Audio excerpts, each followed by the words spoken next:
درد ہے کہ کروٹیں لے رہے ہیں, آپ کو نیند نہیں آ رہی ہے. کہا میں نے 4 تو خرچ کر دیے, 2 باقی رہ گئے, اس لیے مجھے پریشانی ہو رہی ہے. غریبوں کی چیز تھی, غریبوں کے پاس کیوں نہیں گئی. رات ہو گئی, اب صبح کے لیے سب کے دروازے بند ہیں, تو کیا کروں. تو کہا صبح ہو جائے گی, کل آپ خرچ کر دیں گے, کوئی نہ کوئی ضرورت مند پہنچ جائے گا. کہا مجھے کیا معلوم کہ کل میں بیدار اٹھوں گا یا میرا جنازہ اٹھے. آج کی بات دوست کل پہ نہ ٹال, جانے ہم کل تلک جیے کہ مرے. تیرے وعدے پہ اعتبار تو ہے, زیست پر اعتبار کون کرے, زیست پر اعتبار کون کرے. ابھی آپ مفتی خالد حبیب صاحب سے دامت برکات ان کے یہ سن رہے تھے کہ یہ سال ختم ہو رہا اور نیا سال آنے والا, یہی نہ سن رہے تھے. اور پہلے ہمارا جو اسلامی سال ہے وہ ختم ہوگا اور پھر نیا سال آئے گا. اس کے بعد جو ہمارا ہندوستانی سال ہے, عیسوی کا سال ہے, وہ ختم ہوگا, پھر اس کے بعد نیا سال آئے گا. اس موقع سے کتابوں میں لکھا ہے نیا سال کو منایا کیسے جاتا ہے کہ اپنے اعمال کا جائزہ لیا جاتا ہے. اپنے اعمال کو دیکھا جائے گا, ہم نے 2013 میں یہ 1435 میں کیا عمل کیے ہیں اور آنے والا سال ہمیں کیا عمل کرنا ہے. اگر ہم نے اپنے اعمال کا جائزہ لینا ہوگا کہ ہم نے جو اعمال کیے وہ ہمیں کدھر لے گئے, جنت کی طرف لے گئے یا جہنم کی طرف لے گئے. اگر ہم نے اپنے اعمال کا جائزہ نہیں لیا, جیسے یہ سال خراب جائے گا ویسے ہی وہ سال آنے والا خراب جائے گا. یکم جنوری ہے نیا سال ہے, یکم جنوری ہے نیا سال ہے, دسمبر میں پوچھوں گا کیا حال ہے. دارو پی لیا, چکنا لے لیا, نیا سال بنا لیا, اچھا گزرے گا, بسم اللہ خراب کر کے بیٹھے.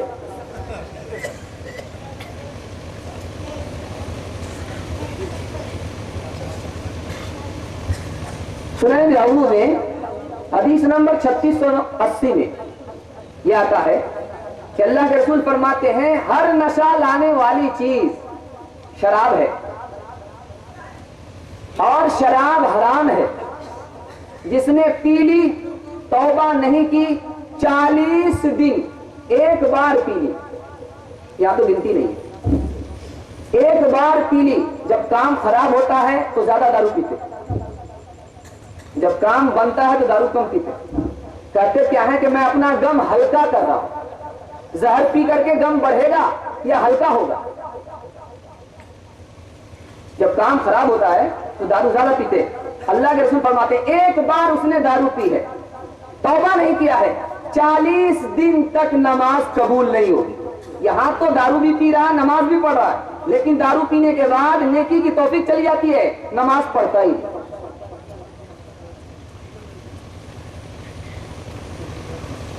زندگی اور شراب کی لذت ایک نرالا سرور دیتی ہے, ایک کرتی ہے کاروبار خدا, ایک کرتی ہے کاروبار خدا, ایک ترغیب حور دیتی ہے, ایک ترغیب حور دیتی ہے.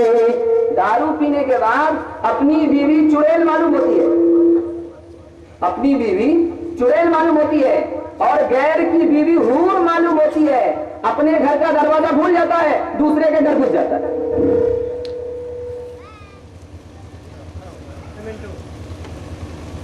یہ ہے شراب کا کمال. شراب پینا حرام کیوں ہے؟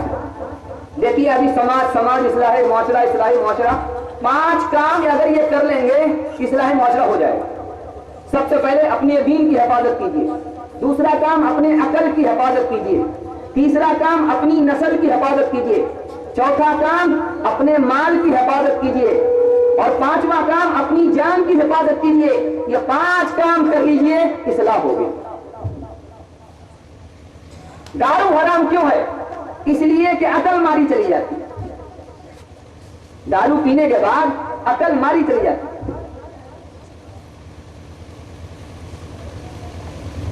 اب دارو پی کر کے آیا,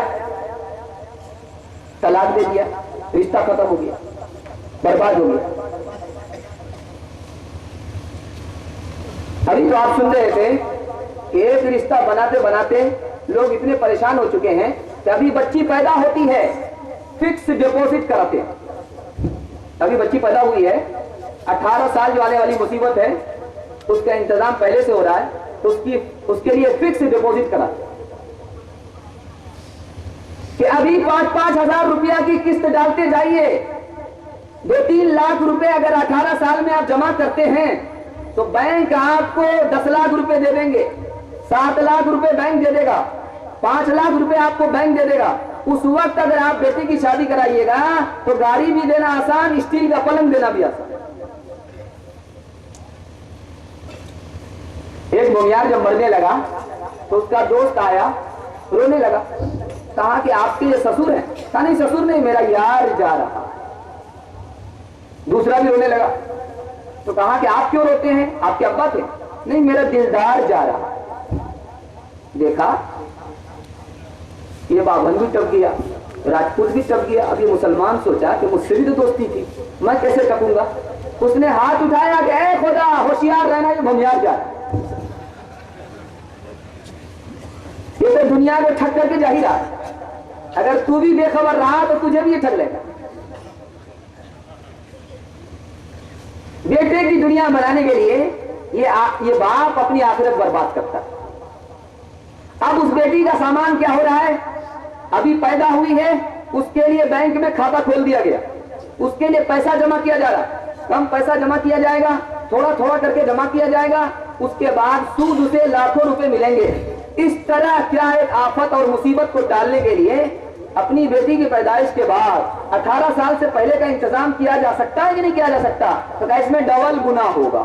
ایک تو داماد نے غلط مطالبہ کیا اور اس کو پورا کرنے کے لیے یہ آدمی سودی لین دین کر رہا, ڈبل گنہگار.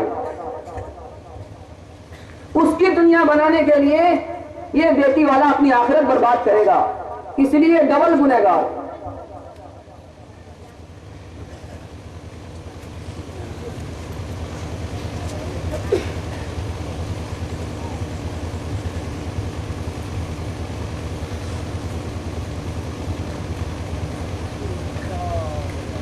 حضرت علی کا دور ہے.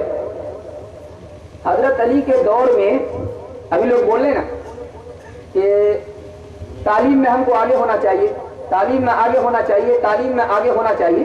تعلیم میں ہم لوگ بہت آگے, لیکن کون سی تعلیم میں آگے ہیں؟ عصری تعلیم میں.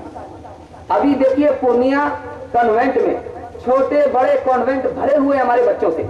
2400 روپیہ فیس ایک کانوینٹ لیتا ہمارے بچوں کا ماہانہ. ہم اس میں بچوں کو ڈال رہے ہیں, داخل کر رہے ہیں, لیکن مدرسہ سے, مکتب سے اور مسجد کی تعلیم سے ہم بالکل مایوس ہیں. کیوں؟ وہاں 2500 روپے ہم خرچ کر رہے ہیں, لیکن یہاں 50 روپے خرچ کرنے کے لیے تیار نہیں, 100 روپے خرچ کرنے کے لیے تیار نہیں. پتا چلا کہ وہ بازار تو گرم ہو گیا اور یہ بازار سرد ہو رہا. اہل عشق اب کہاں, اہل دل اب کہاں, بھوکا عالم محبت کی دنیا میں ہے. اس قدر بھاؤ بازار کا گر گیا, لوگ اپنی دکانیں اٹھا لیں گے. وہ بازار بالکل گرم ہوتا جا رہا ہے, اتنا گرم ہو گیا ہے کہ آدمی ریس کر رہا ہے, ایک دوسرے سے سبقت لے جا رہا ہے کہ فلاں نے اس جگہ اپنے بچے کا داخلہ کرایا فلاں اسکول میں, میں فلاں اسکول میں داخلہ کراؤں گا. وہاں 5000 روپے کا فیس ادا کر رہا ہے اور یہاں مکتب ویران ہے, مدرسہ ویران ہے. کیوں؟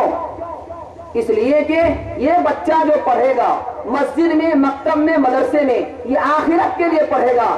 یہاں نقد کم ملے گا, ادھار وہاں زیادہ ملے گا, لیکن یہاں کیش ملے گا, قسط پر نہیں ملے گا. تو سوال یہی ہے کہ کوئی بھی تعلیم حاصل کرائیے اس میں اخلاص ہونا چاہیے. مدرسے کی تعلیم میں ہمارے اندر اخلاص ہے ہی نہیں.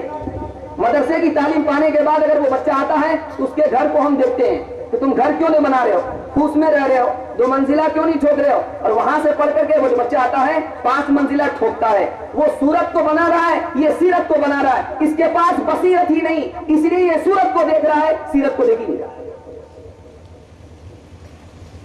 اذا كان رب البيت بالطبول ضاربا فلا تلم الأولاد فيها على الراقص.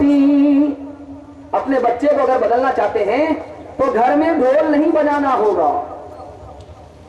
اگر بچے کو دیکھنا چاہتے ہیں کہ وہ ولی بنے, صوفی بنے, نمازی بنے, مولوی بنے, حاجی بنے, اچھا انسان بنے, بااخلاق بنے, باادب بنے, تو گھر میں ڈھول بجانا نہیں ہوگا.